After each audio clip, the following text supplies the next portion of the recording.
So very recently I had to go to Walmart to get a headlight to fix the headlight in my car, and because I was on a little bit of a time crunch, instead of doing it myself because I know that takes fucking forever, I just dropped my car off at the automobile center that they have and paid for them to do it for me. I have changed the headlight in my car before, but whenever I do it, it takes fucking forever because my hands and my arms are small. And also, last time I did it, I had an extra person helping me and we were still having trouble. We eventually got it done, but it took like 3 hours, which is too long for a headlight, so I was like, I will just drop my car off and get it done that way. It's Walmart, it was not that expensive. They told me it would take about an hour, so I was just wandering around Walmart trying to figure out what I should do while I was waiting. And because my roommate's dog did in fact pee on my last sewing project, I needed to buy more fabric, more thread, and more patterns anyway, so I went over to the sewing section. Now the sewing section of Walmart, at least the Walmart I went to, was less than stellar. Besides just generally having like a teeny tiny selection of practically nothing, everything was also scattered all over the place and it was really hard to find. They had patterns. They had like 3 drawers full of patterns, but the drawers were broken, so like the top one wouldn't open, the middle one wouldn't close. I didn't even get to the bottom one because there was no order or sorting to anything. Everything was all mixed together. There was no organization at all, and you had to leaf through every single individual pattern in order to find anything. And when you go to a fabric store, they have like the big books and it'll show you the number, and then the drawers are numbered, so it's super easy to find the pattern you're looking for. But in Walmart, there aren't even like images or books showing you what patterns they have available. You just have to look through the drawers and see if you find something that is gonna work for you. Anyways, I was looking for a very specific pattern and did not find it, but I did find something else that was way more fun.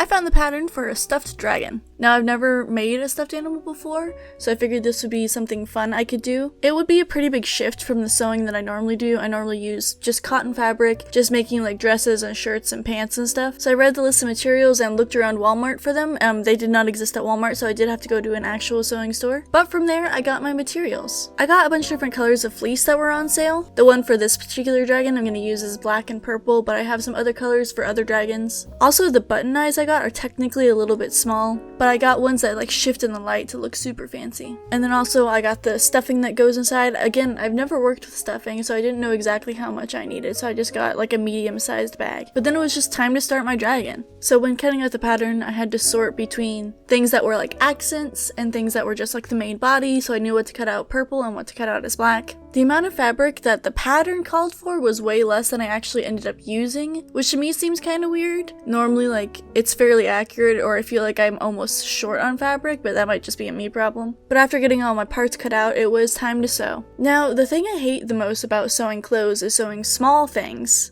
in small areas that then need to be turned inside out. And that's pretty much every single step in this project. I've never worked with felt before, so that itself was a struggle, and then it was all these small little parts that had to be turned right side out and then stuffed, and there were a few times where my stitches didn't completely enclose a part, so I had to turn it back inside out, stitch it again, and then turn it back right side out. Despite these troubles, on the first day of doing this, I did in fact finish the head. The direction for the horns was a little bit confusing, and I think I did them wrong, and they required some stitching on the outside to attach them to the head, and I used embroidery thread instead of regular thread, and I think I used too much of it because the stitches are very noticeable and very ugly. It's alright, this is just my practice dragon. After the head, it was time to move on to the body. Around this part in the pattern, the directions got very confusing. Like most patterns, there's more than one style available. In this specific pattern, there are 3 different types of dragons you can do. I think I might have accidentally picked the most complicated one, but it was the only one with wings. How are you gonna have a dragon and not have wings? Anyways, the problem with that is instead of having separate sections in the instructions for each dragon, they're just kind of inserted in there. For example, step 1 is step 1 for all the patterns. And then you go to like step 3 and it's like for A, and then you have to read all the instructions, or I guess not read, but pass all the instructions for the style of dragon that's style A to go find your style of dragon. And the thing is, I don't really even read the instructions on patterns. I normally just do what the picture says. So sometimes I'd be looking at the pictures and I get to one and I'd be like, what?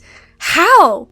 And a few times it took me an embarrassingly long amount of time to realize, oh, that's because it's not even for this style of dragon. And then after that, it would go back to the main set of instructions where all styles of the dragons had the same steps, but it would use the body of Dragon A, just for all of them, which was not the dragon I was making. This was really not helpful for the specific pattern I was doing. If you're doing A or B, then that's kind of okay. B is a little bit different. Pattern C has wings and it has spikes. So if your pattern doesn't show the wings or the spikes, for me at least, it was kind of difficult to figure out where to place certain things so that the wings and the spikes were in the correct spot. The wings on this dragon did end up actually being like kind of off-center and not very symmetrical. Same thing with the horns, but the horns were giving me a lot of trouble, so I'm not even counting those.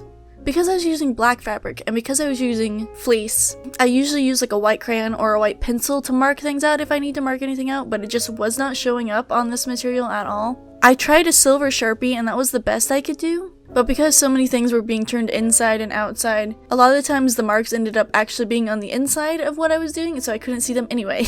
But after the body itself was done, all I needed to do was sew on the little tail fin thing, and then stuff it. Again, I've never stuffed anything before, and especially since the instructions called for sewing the legs onto the body before filling them with fluff, I had to like scrunch up the body to shove fluff into the legs to make sure they got full of stuff. And same thing for the tail, I just scrunch up the body to get the fluff all the way down into the tail. But then I just filled out the rest of the body, sewed the head to the body, and then I had a completed dragon. Oh yeah, I also gave him like a rainbow heart. So this is the dragon. I think he's pretty cute. He's like weirdly skinny. Compared to the pattern, I feel like he's way too skinny. Like, this guy looks way more robust. It could just be the material I was using, because the material that the pattern calls for was almost $18 a yard and the stuff I got was $6 a yard.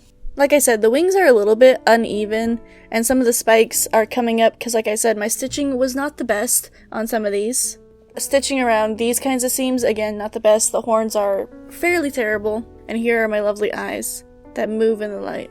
Now, something good about this dragon is it is black, so when I use my black thread for my horrible stitching on places like around the head or around the wings, you can't really tell because it just blends in. Now, when I do the other dragons, I have a green one and a blue one. I'm gonna have to be way more careful with the stitching because I might have blue thread, but I definitely don't have green thread. He's pretty lopsided and things aren't exactly in the right place, even though I did my best to make them symmetrical. The horns are very bad, but he's a little cutie and I love it. His flaws make him special to me. Like I said, this is mostly just like a practice run. I'm gonna make 2 more because I want to give one to my skating kid and one to his brother, because I feel like his brother gets left out a lot. He's kind of lumpy in some places because, again, I've never stuffed anything, and I still feel like I did some measurements wrong because he is very thin, but I love him and I think he's very cute and I'm very proud that I made him, and he needs a name, and I also need somewhere to put him because he cannot live on my shoulder permanently. But I hope you all really liked this video, and I will see you all in the next one. Bye.